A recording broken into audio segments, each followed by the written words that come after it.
Hello my fellow Christian fiction lovers, welcome to another video. I know I have been pretty off with my posting schedule recently, but I'm hoping to get back on track. My life is just kind of very busy and transitional at the moment, but today I am going to be doing an autumn reading wrap-up. I know it is the first few days of December, so it feels like winter. This video was supposed to be posted a little earlier, but I have ended up having to refilm it. We're just going to be going through all of the books I read in September, October, and November. I feel like those are the primary months of autumn. And yeah, I really enjoy this like big kind of like seasonal wrap-up, roundup of all the books I read versus each month, because sometimes I only read like 3 books a month and that's boring, versus I think I read 21 books in the past 3 months, which is a lot more fun to listen to me talk about 21 books than 3. Let's just jump right into it. I'm not going to be reviewing each book in depth, but I'll be giving a couple of thoughts and whether I thought it was 1 through 5 stars, like whatever star rating I gave it. So the first book I read was Within These Lines by Stephanie Morrill. This book was a solid like 4.5 stars for sure. It was about a teenage boy and girl during World War II. He is Japanese and ends up in one of the American internment camps for the Japanese, and it really brings to light a lot of the struggles that Japanese Americans went through. And I mean, he and his family were completely loyal to America, as were most of the Japanese Americans living in the United States at the time. And even today, obviously. I just really enjoyed what I learned from that book. I definitely learned quite a lot. So I'd say it's closer to 5 stars, probably like 4.5. Then I read the final 2 books in the Amish Secrets series, which I did do a full series review on the Amish Secrets. So I read Love Bears All Things. That was an okay book. I'd probably give it 3 stars. Or I gave it 3 stars. And then I read Home All Along, and I would give that one 4 stars. I talked a little bit in my last video about how I really appreciated certain topics that were brought up in that book. So watch my last video to hear more of my thoughts on that one. Then I read Dearest, Josephine by Caroline George. This book was strange. It was written primarily in email and letter format and some texting, and I can handle some like emails or text thrown into a contemporary novel, but when the whole book is just reading emails between the 2 friends in the present and then letters from the historical characters, it just really got on my nerves and I didn't like it too well, because I find that the way authors write emails and letters, they make it way more into a novel than most people write emails. Nobody describes scenery in depth in an email, like not the way that these specific characters did it. So I'm gonna give that one a 3 stars. It just was not my cup of tea. Next, I read Yours is the Night by Amanda Dykes, and that one was 5 stars. I did a reading vlog for that one. Absolutely adore that book. Then I read classics for a whole week, and I also have a video on that one. First I read The Wonderful Wizard of Oz, such a cute children's classic. I can't believe I had never read it. I'd only seen the movie, but I'm gonna give that one 4 to 5 stars, I guess. I can't remember what my actual rating was.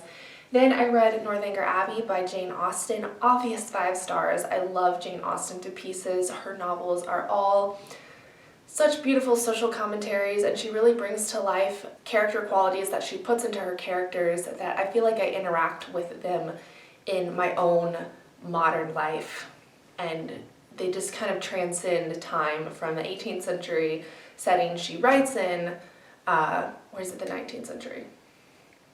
Whatever century she writes in to modern day life. Then next I read in that week The Mysterious Island by Jules Verne, and I was not a fan of that one. I gave it 3 stars and I DNF'd it. So obviously my rating and review is not complete because I did not finish the book, but it was very hard for me to finish. I am not a big fan of that style of writing. Then I read Room by Emma Donoghue. This was very out of the blue. I found this book at a thrift store for $1. It ended up being 5 stars for me. I loved it so much. It caused me to think and just really impacted me very deeply, and I quite loved that book. Then I read Macbeth by Shakespeare. Obviously that is 5 stars. It is Shakespeare because it's so rich.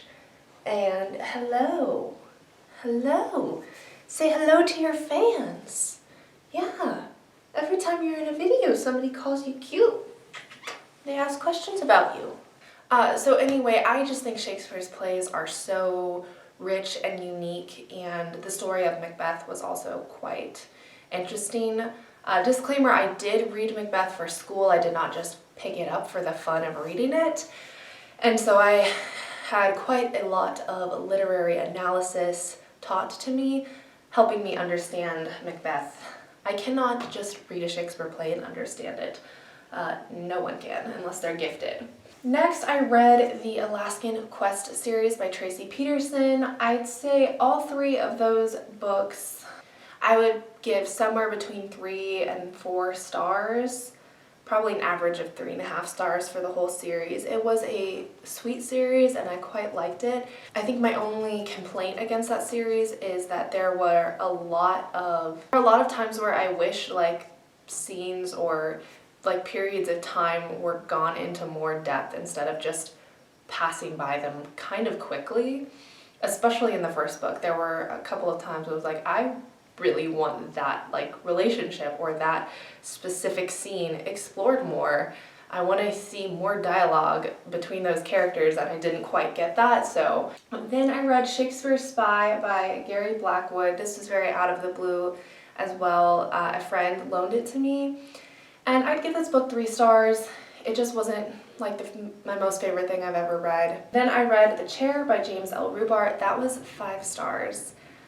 There were a couple things I didn't like about that book, but I'm giving it 5 stars because I am not the biggest fan of speculative suspense fiction, but every single James L. Rubart book I have read, I have adored and fallen in love with. And I just think that's really big considering that that genre is like the last thing I would ever pick to read. Following that, I read A Reluctant Bride by Jody Hedlund. I read those books in reverse order. I read A Reluctant Bride first. Goodreads has that off. I read A Reluctant Bride by Jody Hedlund. I gave that book 4 stars. I did enjoy it. It taught me a lot about the bride ships that left London and went to British Columbia. That was kind of cool. The romance was also super sweet. Jody Hedlund writes very sweet romances. And I don't know why Goodreads put those books in the wrong order, probably because I read them so close together, but whatever.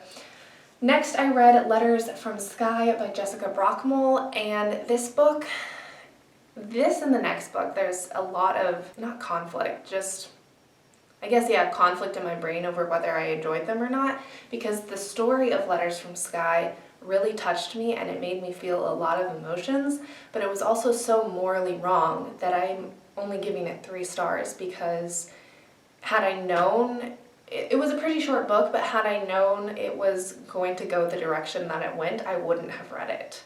And then the next book I read was Where the Crawdads Sing by Delia Owens. This is an extremely popular book. I'm very glad I have read it now.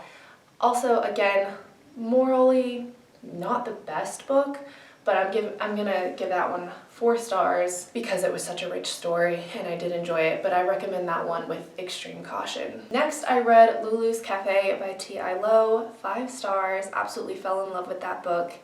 It was so sweet. And then I read The Storykeepere by Lisa Wingate, and this one is a solid like 3.5 stars. It was a good book. It just falls a little short for me because it's contemporary fiction. I did include it in my last video, which was contemporary fiction I actually like, and I did like the book. It was a very sweet story. I did think there could have been a bit more character development of the main character exploring her past, but that's just a personal thing. And then the book that I'm currently reading, and I will probably finish today or tomorrow, is A Touch of Gold by Annie Sullivan. And I would give that book 3.5 stars. It's a fantasy, it's a short book, yet it's taking me a while to finish. And I haven't read fantasy in years, so it's a lot to keep up with, even though it is a short book. And I know it is like light fantasy, like high fantasy is so in depth, a lot of world building. This has minimal world building, and yeah, I don't know, I'm never gonna get very obsessed into the world of fantasy. Yeah, but I'm kind of enjoying it. Alright, that is my wrap up for autumn 2021. You will be seeing me again, and well, you'll be seeing me again like next week, but you'll be seeing this style of video again in like 3 months to wrap up whatever I read in the winter. And I will give you my thoughts. Let me know what kinds of books that you read this autumn. I read quite a mix of books, classics to fantasy to suspense, all over the place, but I enjoyed it.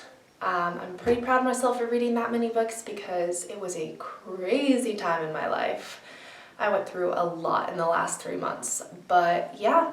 Thank you so much for watching this video. If you liked it, don't forget to give it a like. And if you want to see more content like this, go ahead and subscribe.